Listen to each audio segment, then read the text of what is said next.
Hello everyone, today we are going to learn basic Figma tutorial how to use components. So we'll create new design file and you can create frame. So I will choose iPhone 16. And if you want to use components from the library, you can go to the assets, click at this option asset, and we have three options. You can use these EOS components or material design kit and another simple design system. So as example, we'll use this option and you can choose your component. Like I will use this menu and then you can click, drop, drag into the layer. So to be attached the component. Now you can edit by double clicking. You can edit the text, the rectangles or the components also.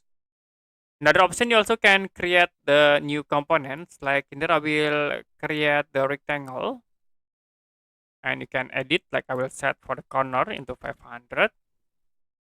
You can set color by clicking at this option. And the next we can add text. I will set like into click here. We can move to center of this object.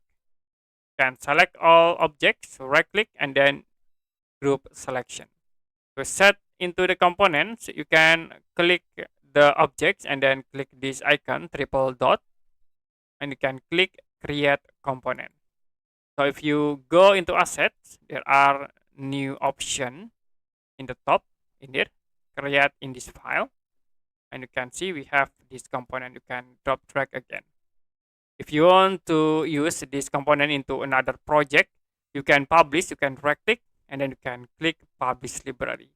But you need to upgrade your Figma application.